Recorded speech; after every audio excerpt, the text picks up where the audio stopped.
Beneath Pedder by Brian Dalig, The Last Pint. The year was 1972. The waters had begun to rise, and the hamlet of Florence Vale, tucked deep in the Franklin Gordon wilderness of southwest Tasmania, was about to disappear. It didn't appear on most maps. It never had. Just a scatter of timber buildings clinging to the edge of what was once a pristine glacial valley. Locals used to joke that the town was invisible by design, a place for those the world forgot. And now, it was about to be forgotten all over again. Inside the Florence Vale Hotel, a squat, weather-worn pub with hand-chiseled signage and stained pine floors, 20 souls gathered for their lost drink. They were not the kind to run. Farmers, timber workers, 2 elders from the Big River people, a teacher, the midwife, and the barkeep himself, Daniel Crichton, known to all as Crick. He moved behind the bar like a priest at the altar, pouring stout into jars, not glasses. Most of the actual pint glasses had been boxed up weeks ago by those who left early. The optimists. Right then, one more round, no arguments. Let the bastards flood Parliament before they flood us. The mood was quiet. Not sad, not exactly. Something closer to defiance. The radio in the corner played static, then the ABC bulletin cut in. Crick turned the dial, trying to tune it clearer. Dam Authority confirming that inflow gates were opened at 7 hours. Pedestrian access to Upper Pedder now prohibited. Outside, the air had changed. Damp, charged, like the earth was holding its breath. They had chained themselves to trees, stood in front of bulldozers, written letters no one read, protested in Hobart and Canberra, and still the government said the same thing: progress. Hydro Tasmania will provide jobs, power, modernity. But Florence Vale was not on their spreadsheets. Its people were not counted. Its evacuation was never verified, and its final residents had no intention of leaving. Let them come. Let the water take us. At least we'll know we stood for something. Crick moved to the doors, hammering thick planks of hardwood across the inside. It wasn't about keeping people out anymore. It was about refusing to open the doors, not to the authorities, not to fear, not even to the lake itself. One by one, they took their places on the bar stools, not slumped, not panicked, upright, proud. Crick had wired each one down, hands resting in their laps, facing the bar like they had a choice in how their story would end. And then they waited. The water crept up over the porch, then through the floorboards, cold, dark, inexorable. One man lit a cigarette, another raised his jar in a final toast. No one spoke. There was nothing left to say. As the water swallowed Florence Vale, the world above moved on. Hydro Tasmania declared the area uninhabited. The official records showed no civilian casualties, no missing persons, no resistance. Just one more town sacrificed for the grid. But beneath the mirrored surface of Lake Pedder, the pub still stands, the stools are still wired, and the dead have not forgotten. Chapter 1. Return to the Depths. Lake Pedder was beautiful from above. Not the haunting kind of beauty, they're the kind that made postcards, drone footage, and tourism videos sing with saturated greens and blues. It was serene, vast, framed by mountains, kissed by cloud shadow, a mirror in the wild. But Cam Walsh had never trusted mirrors, not when they were that still. He stepped out of the Land Cruiser with the stiffness of a man who'd spent most of his 20s diving and most of his 30s hunched over a protest placard. A wiry frame, faded cargo pants, a battered weatherproof duffel, 43 now, sun-creased skin, mistrust in the eyes. Beside him, Elise Tran unfolded herself from the passenger seat. Melbourne-born, 31, agile and sharp, filmmaker, conservationist, technically, but more than that, an image hunter, always looking for the moment where silence turned to story. She popped the boot. Inside were 2 dry suits, 2 rebreathers, and a box of carefully sterilized equipment wrapped in foam. Still can't believe how far this is from anywhere. You could vanish here, and nobody'd find you for weeks.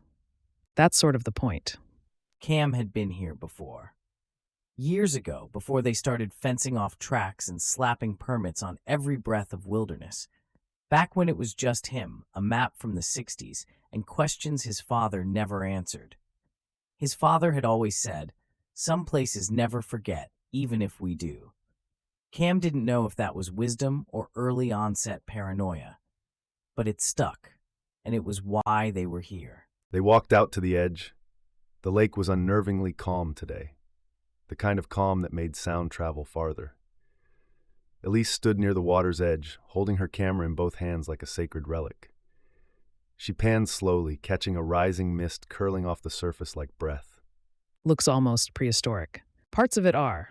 The beach that used to be here, white quartz sand, totally unique. Freshwater, pure, ancient, they buried it, called it progress. Lake Pedder wasn't a natural lake.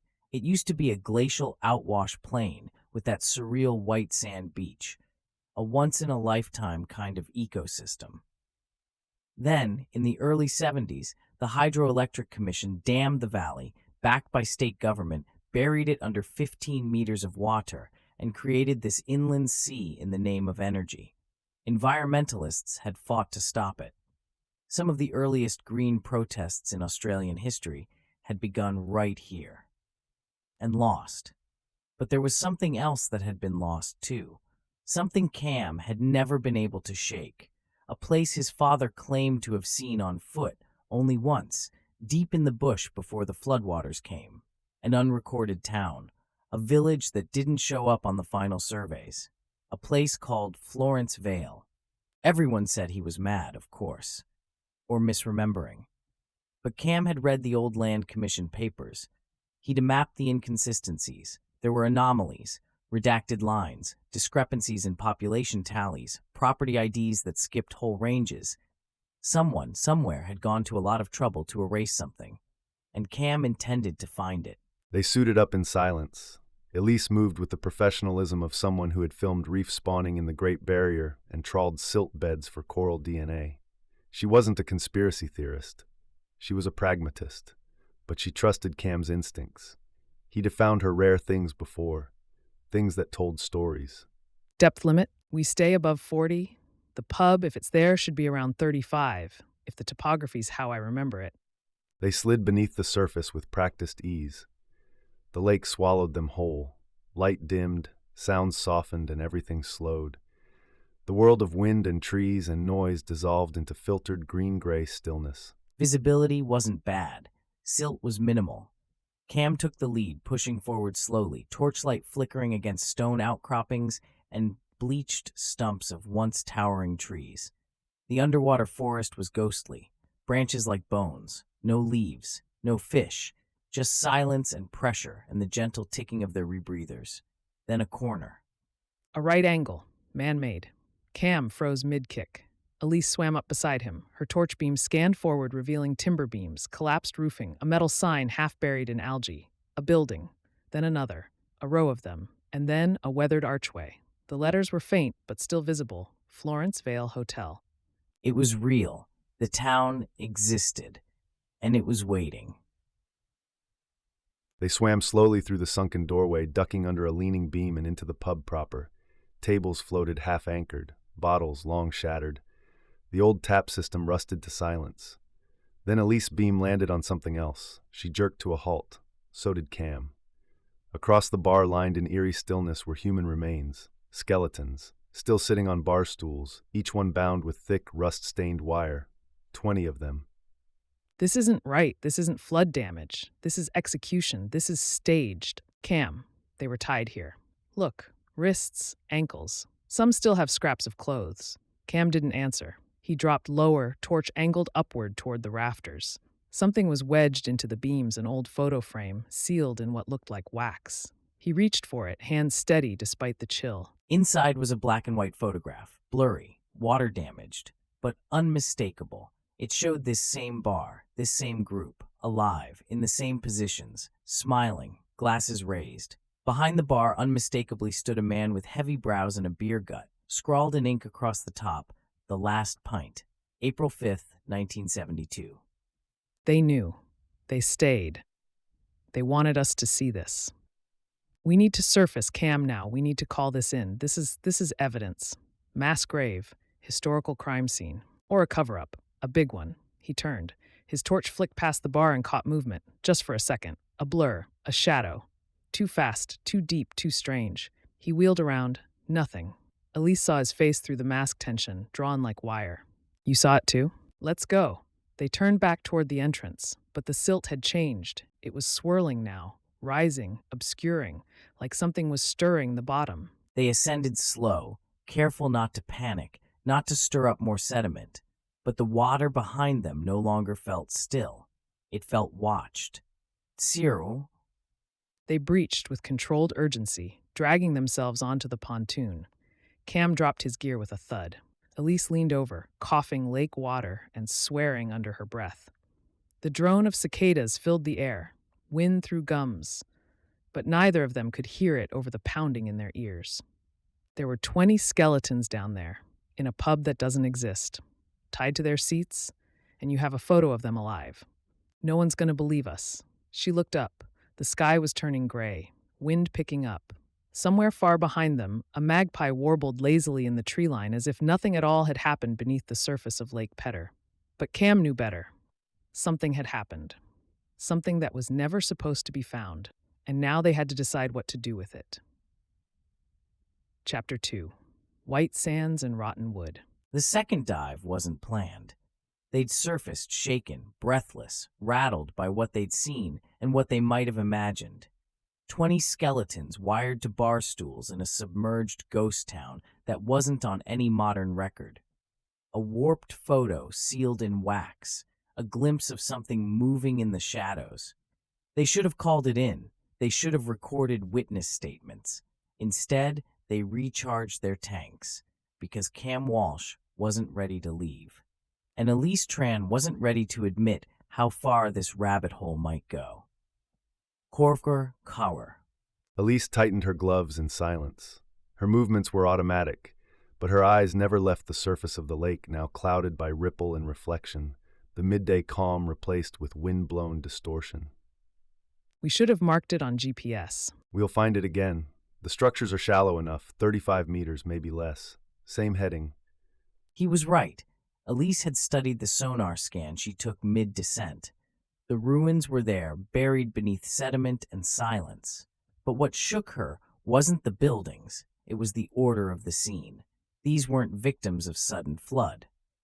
There were no signs of struggle. They'd been seated, positioned, arranged. They'd stayed. Why? They entered the water again as night crept over the horizon. The light above would soon vanish. Elise flicked on her headlamp the moment they cleared 10 meters. Cam led the way. This time, he moved slower, not out of caution, out of reverence. The structures came into view again. A warped church roof, a collapsed cottage, a rusted gate that once bordered someone's backyard. Inside, it floated a child's bicycle, almost fossilized. What the lake buried, it also preserved. Every board, every roof beam, every nail softened by algae, but not destroyed. Time here was stalled, like it had agreed to pause, but not to forget. They turned a corner past what might have once been a general store. Its windows were shattered. A rusted till floated like a dead jellyfish near the counter. Then they saw it again. The pub, the Florence Vale Hotel.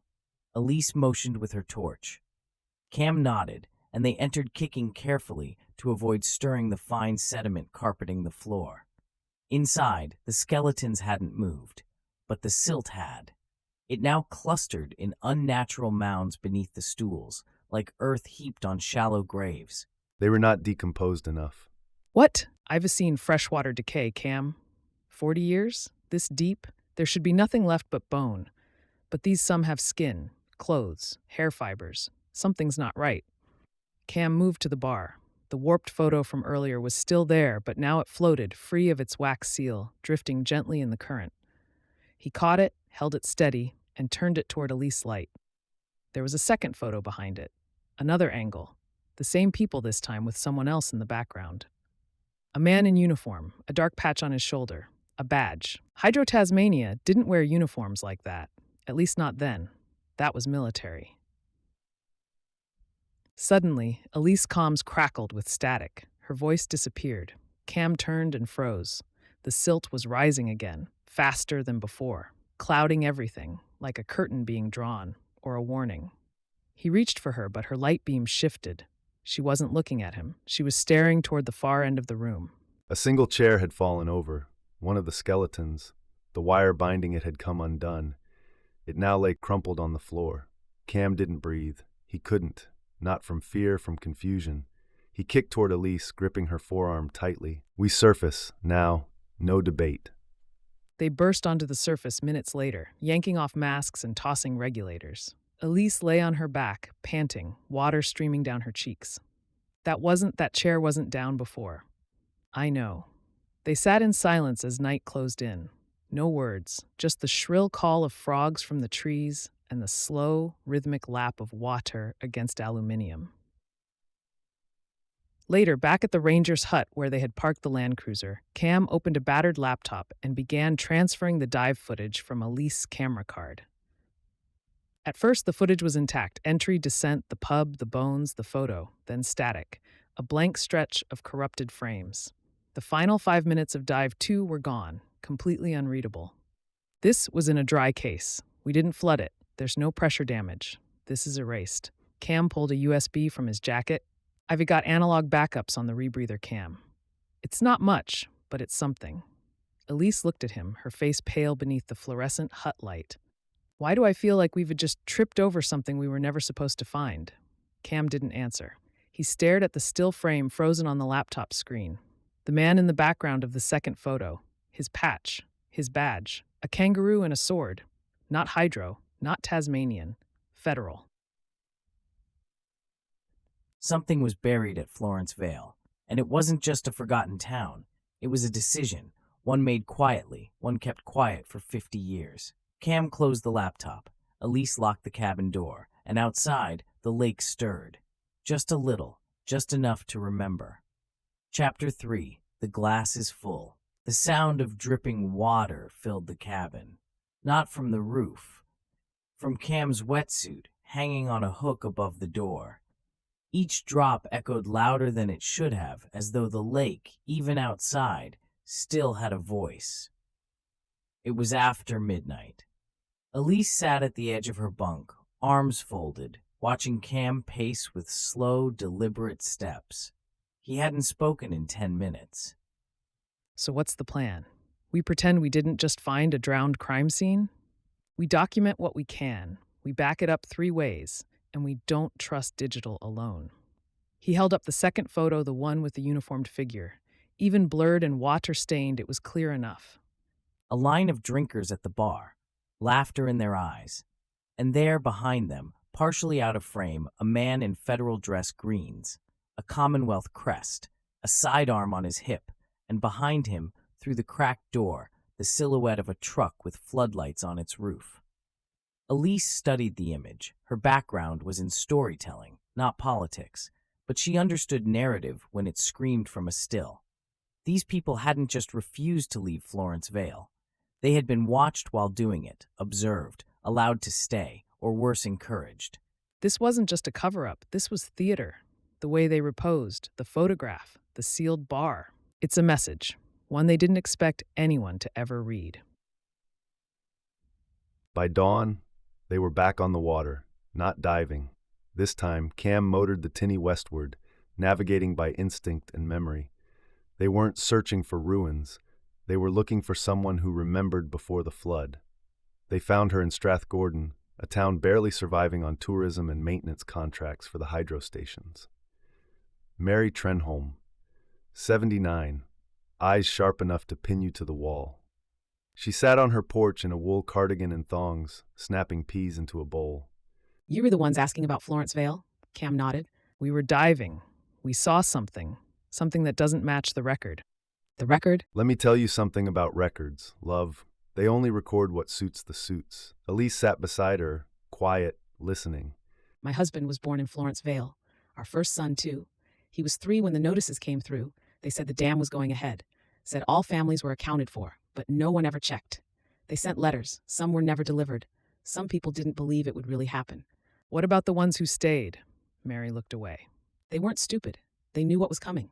Some of them just didn't want to go. Said if the government was going to drown their land, then they'd go with it. Said they weren't afraid. We saw them, Mary, in the pub, still tied to the bar stools. Mary blinked. Her eyes glassed over, just for a moment. Then they did it after all. Did what? Mary exhaled. There was talk, back then. that the commission had permission to encourage the last holdouts. They couldn't have a protest while the nation was watching. It would make the whole project look cruel, so they found a way to make it clean. They murdered them? No, they let them stay, but they made sure the world never knew they did. Elise worked silently, assembling a series of stills from the recovered camera footage. The structure of the town, the interior of the pub, each skeleton captured with meticulous care. She paused on one frame zoomed in, a hand resting on a bar stool, fingers outstretched, a ring still clinging to the third finger. Carved into the silver band, JT. Joan Trenholm, the midwife, the woman in the protest records. Cam had found her name weeks ago, buried in an old newspaper column from 1971. She had delivered babies across the valley before the dam. Last recorded interview, 1972. Unmarried, childless, no official date of death, presumed relocated, except she never did. Her body was still there, tied to a stool, ring intact, right where she'd chosen to die. The next day, Elise drove 2 hours east to a government archive office in New Norfolk. She presented herself as a freelance researcher compiling footage for a wilderness documentary.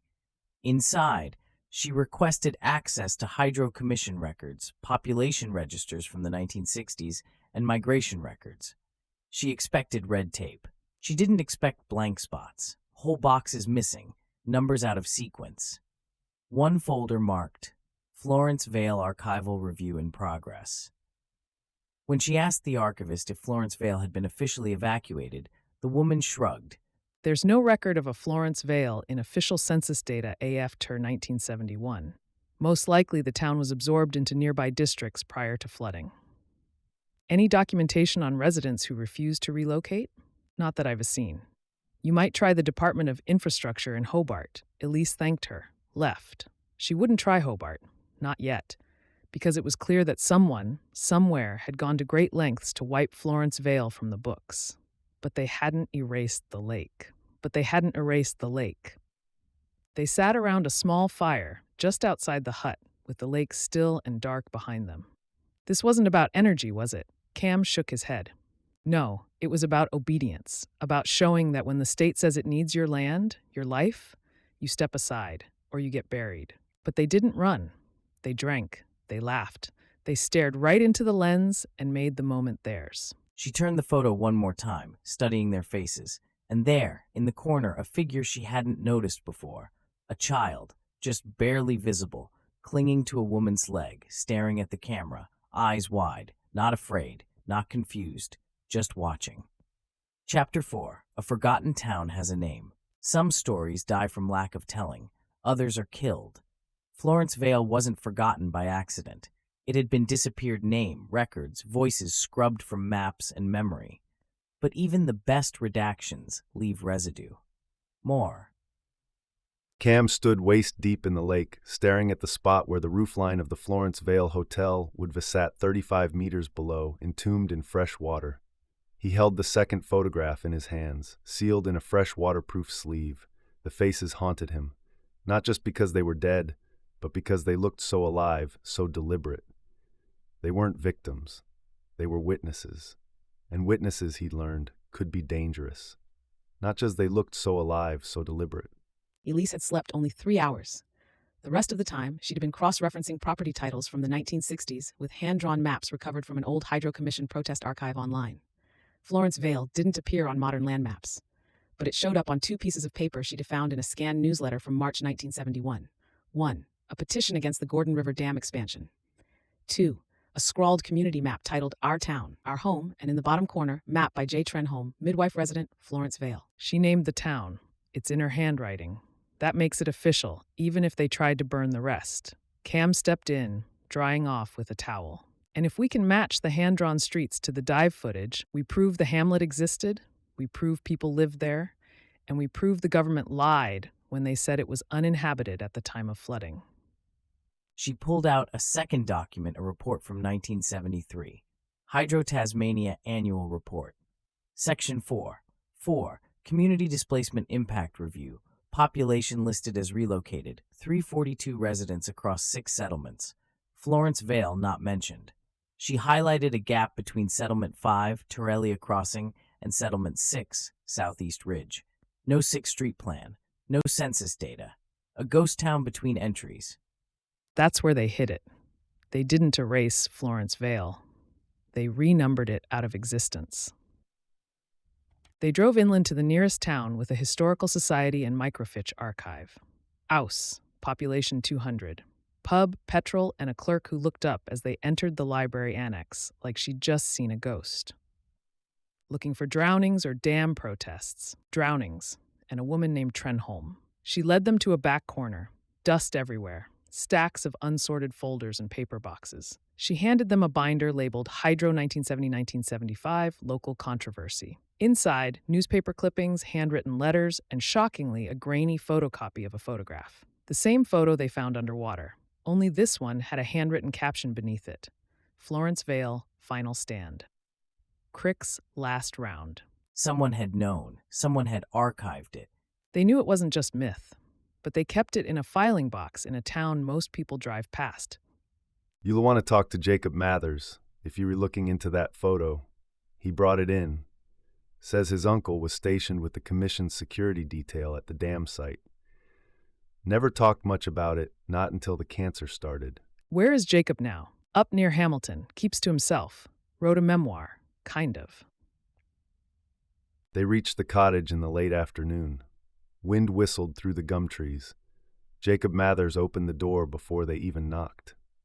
You've seen it, haven't you? Cam stared. Seen what? Jacob smiled, not kindly. The pub, the dead, the smile on Joan Trenholm's face, like she was daring the bastards to bury her. Inside, Jacob poured whiskey for himself and none for them. He was in his 80s, eyes sharp but body frail. He motioned to a dusty bookshelf, third shelf down.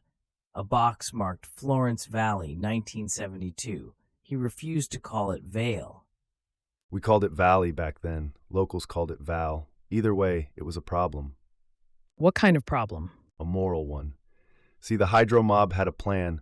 Get everyone out, fill the basin, claim the high ground. But then the protests came, and a few families refused to leave. They couldn't drag them out, not with journalists sniffing around. So they delayed public flooding schedules, shut down records access, and let those last few die quietly. Only those people didn't go quietly. Jacob had copies of memos, old, faded things printed on thermal paper that had barely survived the decades. One in particular caught Elise's eye. Black Swan Contingency Phase 2 Implementation. A line underneath read, "If voluntary relocation fails, activate silent containment, disrupt communications, delay water inflow, minimize exposure." They chose not to evacuate the town. They waited them out. They locked the doors from the outside, then lied about the number of buildings still occupied, then opened the gates anyway. Elise began uploading the files to multiple secure cloud backups. Photos, dive footage, Jacob scans. Her hands shook as she typed. Not because of what she'd seen, but because she knew what came next. When secrets this old come up for air, someone always tries to drown them again. She looked out toward the lake. It was still almost smug. You can bury truth forever. Chapter 5, Things We Were Not Supposed to Find. They should have stopped. They had enough. Proof of life, proof of death, evidence of state deception buried beneath a freshwater tomb. But when something old is pulled into the light, even if just for a moment, it doesn't want to be hidden again. Cam couldn't sleep. Elise barely tried. And the lake, it just kept watching. Or Corncos. Third dive. Neither of them spoke as they zipped up their dry suits. There was no casual banter now, no discussion of frame rates or light levels, just the kind of silence that happens when curiosity turns into compulsion. Same entry point, east side of the hotel roof. We'll drop straight into the back room, avoid the silt near the bar. Motion sensors? Wired to the camera housing. We'll know if anything moves, even if we don't see it. Elise hesitated, hand resting on her mask, then spoke what they both been circling. What if it's not just about finding the truth? What if the lake wants us to? Cam didn't answer, but he tightened the seal on his glove a little harder than necessary. Visibility was worse this time. The lake had turned over overnight, pulling warmer currents from the surface down into colder depths. It stirred the silt, thickening the water with particles. They dropped through it like ghosts. At 34 meters, the outline of the Florence Vale Hotel appeared. But something was different. The roofs collapsed more. The front signage is gone. It wasn't like this 2 days ago.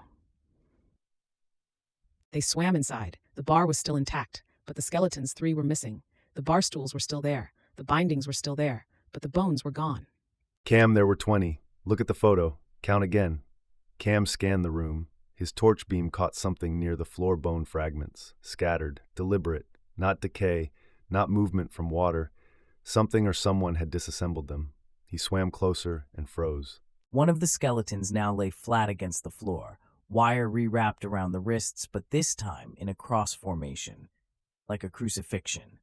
A warning. Elise let out a breath. It rattled in her mic. Are we sure no one else has been down here? Cam didn't respond. He was staring at the wall. Something etched there, just above the molded timber panels. Not paint, not algae. Scratched letters, fresh. We never left. Elise drifted closer to it, her torch beam shaking. She touched the groove. It wasn't soft. It was raw, new, like the wall had been carved after the flood. They backed out, slowly, carefully, but as they turned the corner toward the exit, Elise's motion sensor pinged. A single, subtle tick. She turned her head. Nothing. Then another. Something moved in the silt. Quick, angular, humanoid. It vanished before they could light it properly. Surface. Now. They kicked hard, ignoring protocol. Silt swirled around them like smoke. Elise clipped the camera to her belt, eyes fixed on the shadow below. For a split second, she swore she saw someone following. They broke the surface like breaching seals, hauling themselves onto the aluminium platform, panting through half-flooded masks. Elise ripped off her gear and scrambled to the laptop case, pulled the camera, plugged it in, flicked through footage. It was there. Frame 47, a blur, a human shape, not skeletal, whole, standing in the shadows behind the bar, watching. They locked the cabin that night, bolted every window, slept with knives and dive lights next to the bed. Not because they feared ghosts, but because they had seen something that shouldn't be there. Cam and Elise took the footage to the Department of Infrastructure. They were given a meeting room and a junior liaison who wore a polite smile like body armor. Cam laid out a printed still of the pub. We believe this photo shows Florence Vale, which your records claim was uninhabited when the Gordon River Dam was completed. We have matching dive footage, we have eyewitnesses, we have a scan of an internal document labeled Black Swan Contingency. The liaison didn't blink, didn't even glance at the images. I'm not at liberty to discuss contingency-level actions undertaken by previous administrations.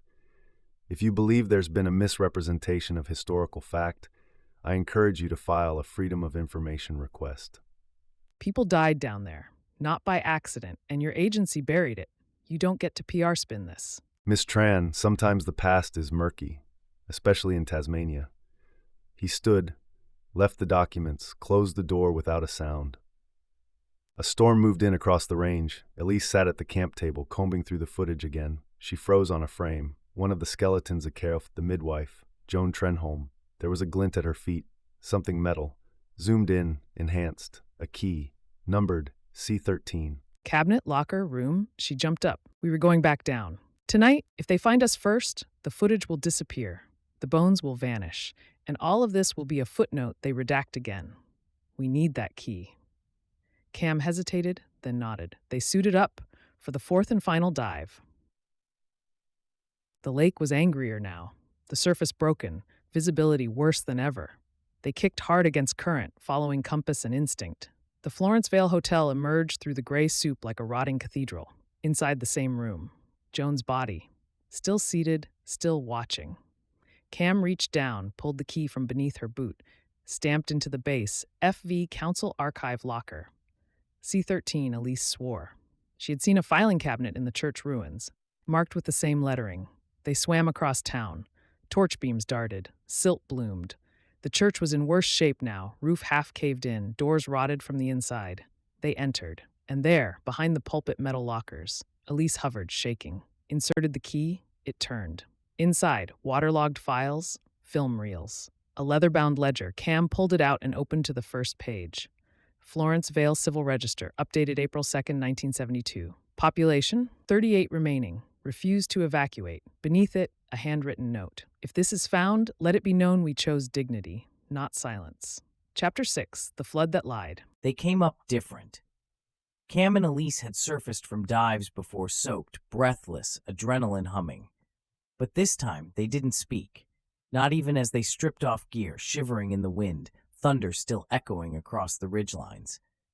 In Elise's hands, a rusted key, a waterlogged ledger, and 2 soaked film canisters. In Cam's mind, a countdown had begun. They had touched something no one was meant to touch, and now it would touch back. Or Nalikwani. Elise had spread the contents of the locker onto the hut table. Most of the pages were unreadable, smeared ink, algae rot, but the civil register, legible. 38 names, 20 men, 15 women, 3 children. A note beside each, confirmed, refused relocation. At the bottom, a stamp from the Florence Vale Council office and a signature, Joan Trenholm, acting secretary.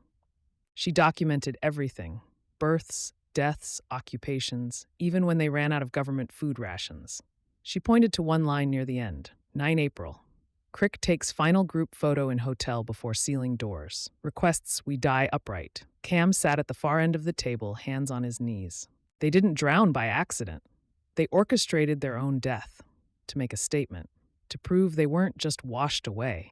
And the government? It didn't silence them. It waited them out, then paved silence over their graves. Cam saw the lights before he heard the engine. A dark SUV, unmarked, coming down the access track. Slow, deliberate. Elise stepped to the window, hand on the curtain edge. Ranger? No, they don't drive black SUVs. The vehicle stopped 15 meters away. 2 men stepped out, khaki jackets, dark boots, no insignia. One held a clipboard. The other scanned the hut with a small handheld device, not standard equipment. Get the files, hide the ledger, take the memory cards, both dives. Elise shoved the ledger into a thermal bag with desiccant packs, zipped it into the base of her dive kit. Cam slipped the SD cards into a sealed dive slate compartment. Then they opened the door. Good evening. Sorry to interrupt. You re-registered as independent researchers on a wilderness permit. That's right. We've had some sonar interference reports, possibly from submersible drones, unusual activity in restricted aquatic zones. Mind if we ask a few questions about your equipment? We haven't left our approved GPS corridor. We filed all dive paths with the Department of Environment. And yet, you didn't surface at your registered time last night. Care to explain? Cam stepped forward. We got delayed, vis got worse, safety first call. Of course. Still, we'd like to inspect your footage, just to confirm nothing's been recorded in prohibited heritage sites. We re under no obligation to hand over private documentation without a formal order. The men exchanged a glance. Then we'll be back. They turned, got in the SUV, drove off, slow and silent. Cam shut the door, locked it, deadbolted it. They know. And worse, they didn't seem worried, as if they dealt with this before. They left camp within an hour. Cam packed only the gear that mattered. Elise triple-checked the data, made 3 copies, encrypted them, emailed a trusted journalist in Sydney. Her message was simple. If anything happens to us, release the files. Florence Vale is real. The state buried the town alive. The Scarmang Armarmonol Gormisas lady. Scum. They watched the news that night. A small segment caught their attention. Hydro Tasmania has announced expanded maintenance operations at Lake Pedder, following reports of subsurface disturbance near old dam walls. No danger to the public, officials say. No mention of divers. No mention of Florence Vale. Just a technical advisory. They were going to fill the lake further, bury the town deeper, crush what's left. Cam shook his head. No, that's not maintenance. That's erasure. Dr. Calder had seen enough institutional deceit to spot patterns. Cam laid out the files, the register, the photo, the ledger entry, the footage of the bound skeletons. Dr. Calder said nothing for 5 full minutes, then quietly walked to a filing cabinet, pulled out a folder marked Suppressed Case Studies TAS 1960-80. Inside, a newspaper clipping from 1972. Title, Unknown Group Resists Relocation. Protesters Unidentified. Photo, blurry. But their center frame was Crick, holding a beer, middle finger raised. I'd heard of Florence Vale, whispers, never seen proof until now. How did they get away with it? Same way all governments do, don't record it. Call it a rumor, then punish the people who prove it wasn't. An unknown number, blocked ID, text only, leave, now. This isn't your story, she showed Cam. He didn't react, just handed her a flash drive. Let's print, let's mail it, everywhere. They moved fast. By nightfall, 20 packages were in motion, addressed to universities, journalists, international archives. Another copy went to the Tasmanian Museum and Art Gallery under anonymous donation. The last copy, Cam kept it in his dry suit pocket, just in case. They walked in silence along the water's edge. Rain began to fall. Elise stopped at the railing, staring into the sea.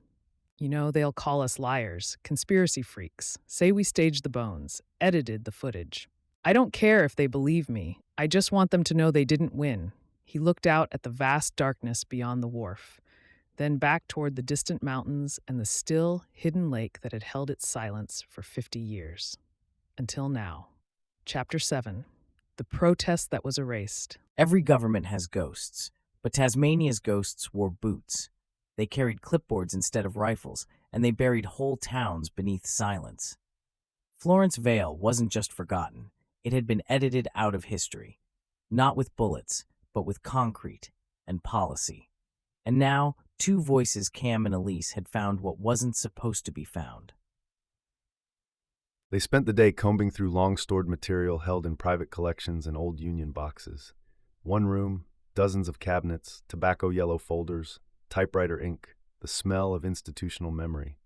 Elise unearthed a document dated 14th of March 1972. A strategy outline marked FLV, Stage 2 Mitigation Strategy. Below it, 4 bullet points. Media blackout perimeter. Redirect mapping outputs. Repurpose township codes into adjacent districts. Initiate Black Swan contingency if residents remain post-4 April. It's all here. They knew people were still there. They planned for it. They labeled the town FLV. Cam scanned a marginal note, scribbled in blue biro, TV crews pushing too close. Diversion through Liffey route planned, need weather cover for final op. He looked up. They waited for a storm, to flood the town while no one was looking. They needed weather chaos to hide the operation. Elise flipped through another file, found a memo marked Departmental Response Readiness. Underlined in red, no survivors, no witnesses, no narrative. Narrative. April 3rd, 1972. The others are ready? We've voted. Crick's boarding the doors tomorrow. We've told the children stories, said they were going on a long sleep under the mountain. We chose this. We choose to be part of the land, not just drowned by it. If anyone finds this, tell them, we didn't vanish. We resisted. Canown by it. They uncovered a 1971 Mercury article headlined, Activists Threaten to Chain Selves to Trees Over Dam Project. Underneath, a photo of 3 protesters. One was unmistakably Joan Trenholm. The caption, however, misnamed her, Identities of Protesters Unconfirmed. They de-identified her even when she stood in front of a camera. Florence Vale didn't just drown. It was depeopled. Its voices atomized, its bones labeled anonymous. Until now. Elise sat in front of her laptop, surrounded by physical copies, audio clips, and a hard drive titled FV Master. A window popped up. Transfer failed. She checked the drive. Files were missing. Folder names scrambled. Cam looked over her shoulder. They V-accessed it. Remote corruption. I had encryption on this. Not enough. They were accelerating the cleanup. Elise scrambled for her phone. 3 unread messages, all from unlisted numbers. The lost one simply said, Your lost dive was your lost warning. Cam moved to the peephole, a ranger uniform, but something was off. No vehicle outside, no nameplate on the shirt. We were not available. You'll want to be. This is about jurisdictional trespass and possession of federally restricted artifacts. Cam didn't respond. The man stood there another 5 seconds, then left. They were not going to arrest us. They were going to erase us, just like they did the town. Her brother Marcus didn't ask questions. He was ex-Navy, ran boats for conservationists, loyal. She handed him a sealed, waterproof satchel. Take this to Freycinet. Give it to the Marine Archive team there. Tell them to back it up. Quietly. Marcus raised an eyebrow. You in trouble or saving the world? Both. Dr. Calder handed him a USB stick. Here, the list of adjacent place names used to overwrite Florence Vale's title on government maps. You'll see how they collapsed it into the broader Liffey region. Classic displacement through bureaucracy. Cam pocketed it. They'll keep erasing it, every trace, until even the bones are gone, Calder sighed. That's why you need to outpace them. Publish, broadcast, leak it. The truth has to move faster than the silence. They parked well off the access track, hiked in silence. This time there was no gear, no diving, just them, and one final plan. Cam knelt by the shoreline and removed a waterproof case.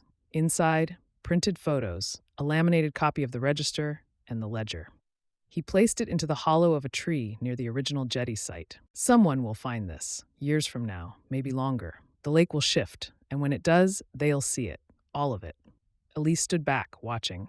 Do you think it'll ever be enough? Cam turned. No, but it will be louder than silence. The footage plays on loop. Bar stools with skeletons, the key marked C13, the ledger, the underwater phrase scratched into the wall, "We never left." She leans forward, eyes wide, hands trembling slightly, and starts to write. Chapter 8. What happened at Florence Vale? Sometimes the truth doesn't explode. It leaks. Through letters yellowed by time, through forgotten names, through stories whispered by those who were supposed to forget. What happened at Florence Vale was not just tragedy, it was a calculation, and someone made it. Cam sat across from a man named Louis Bayfield, 93, eyes sharp, hands trembling. Former logistics supervisor at the Gordon River Dam in 1972, retired under health grounds in 1974, never spoke publicly, until now. I signed a paper I didn't understand, 1 page, redacted header. They told me it was for access coordination, but it was a checklist, 26 items. Last access date confirmed, April 4th, 1972. Sealed asset perimeter confirmed, no witnesses remaining. That was the line. I remember it because I kept reading it at night. Cam leaned forward. Who gave the order? Bayfield looked out the window. Not one person. That's the trick. The silence was collective, like fog. Engineers diverted timelines. Surveyors fudged relocation lists. Ministers, they just didn't ask the right questions. Everyone played their part, so no one had to carry it alone. He turned to Cam. But they carried it, those people in the bar. They made sure someone would feel the weight, even if it took 50 years. The audio hissed like a whisper behind closed doors. Day before flood. We drank, told stories, laughed too loud, some played cards. Crick said he wanted to leave one final pint on the bar. For the future. He poured it, sealed the tap, tied the glass down, said let the bastards find it. See if they can taste regret. Elise paused the audio, hands on headphones, eyes brimming. It wasn't just documentation. It was defiance. These weren't just victims. They were archivists of their own disappearance. Across 3 weeks, Cam and Elise connected the final dots. Florence Vale was never formally evacuated. Hydro Tasmania adjusted maps internally to remove the town from public survey overlays. Black Swan contingency was activated once more, then 10 residents refused to leave. The flooding occurred on the 5th of April, 2 days earlier than announced to media. No death certificates were filed for Florence Vale residents. No criminal inquiries were ever opened. Because officially, the town never existed. And the people, they were never there. Were never there. The journalist stared at the package labeled FV Master. She watched the bar footage 3 times, the final frame skeletons lined at the bar, the untouched pint glass, and that message on the wall, "We never left." She opened a blank document, typed the headline, "The Town They Tried to Erase, the Florence Vale Files," and hit publish. Breaking this morning, leaked footage and documents appear to reveal a decades-long cover-up involving the flooding of a Tasmanian settlement during dam expansion in the 1970s. The footage, showing preserved skeletons in a submerged pub, raises questions about whether Hydro Tasmania knowingly drowned a group of protesters who refused to evacuate. We are aware of the allegations and are reviewing archival material. Let me be clear, there is no current evidence of wrongdoing by the agency at the time. But absence of evidence is not evidence of absence. This is perhaps the most significant find in modern Australian environmental history. Her inbox exploded. Can we interview you? Do you have GPS coordinates? Was anyone still alive when you arrived? Will you be writing a book? Sat still, stared out the window, because this wasn't about fame. This was about the 20 people who sat tied to a bar, who wrote their names down, recorded their voices, and left a final drink behind, just to be remembered. You've been called an environmental whistleblower. Some are saying this is a hoax, that your footage was staged, that the skeletons were planted, that the ledger was forged. Cam shook his head, measured. There's no hoax. There's only history. We weren't allowed to hear. Florence Vale wasn't lost. It was hidden, and the dead kept the receipts. We acknowledge historical inconsistencies in certain internal maps and documents. In light of recent footage, we're recommissioning an independent inquiry into the events surrounding the dam's completion. Hydro Tasmania takes these revelations seriously, and we are committed to full transparency. Camera shutter snapped. A protester yelled from the back, "Say their names." The spokesperson faltered, didn't, just walked off. She carried the waterproof case to the base of a surviving pine, buried it shallow, just above the waterline. Inside, one final copy of the photo, the ledger, a USB, and the sealed glass Crick's last pint. She left no plaque, no GPS pin, just the pine, the lake, and silence. In time, they called it the Pedder Files, a podcast, a documentary, a parliamentary investigation. But long before all that, before cameras and panels and journalists with bright eyes and sharper edits, there was a woman with a ledger, a man with a beer tap, and 20 souls who decided they would not be erased. They weren't heroes. They weren't even loud. They were present. They bore witness and made sure someone else would too. Chapter 9, we go back down. By now, the world knew. Florence Vale was no longer folklore. The bones were real. The silence was real. The lies were real. But closure wasn't a press conference. Closure was underwater. Cam stood at the shoreline, third rebreather in hand. Beside him, Elise checked her oxygen redundancy levels. Everything waterproofed, sealed, labeled. No gear for collecting, no cameras, no drives. This time, they weren't going to bring anything back. They were going to leave something behind. The plan was simple. Go down, place the restored ledger and register in the church archives. Leave a laminated letter of truth, their names, their dive logs, what had happened. Let the town keep it. Let them keep it. The descent was quiet, familiar, but heavier now as though the lake sensed purpose. Silt hung in the water like memory, 30 meters, torchlight cutting slow arcs, rooflines appearing like submerged ruins of Atlantis. They passed the pub. The bar stools remained. 17 this time. Cam didn't comment. He didn't need to. They turned toward the church. They entered through the broken side wall. The lockers were still there, half collapsed, barely upright. Cam removed the waterproof case from his chest harness. He opened it, removed the register, the ledger, a second copy of the photograph. He placed them gently inside locker C13. The door still swung, still accepted the lock. He closed it, turned the key, let it click. The town had its story back. Elise felt it first, a pressure shift. Not mechanical, not seismic, human, or close. She turned, torch beam sweeping across the open corridor. Movement. Just behind the arch, a shape, standing. Elise froze. Cam turned toward her, saw her expression, followed her beam. Nothing. But something had been there. Did you see it? No, but I believe you. They didn't move right away, didn't rush. They waited 5 seconds. 10. Let the stillness settle. Then Elise slowly raised her hand and made the sign. Time to ascend.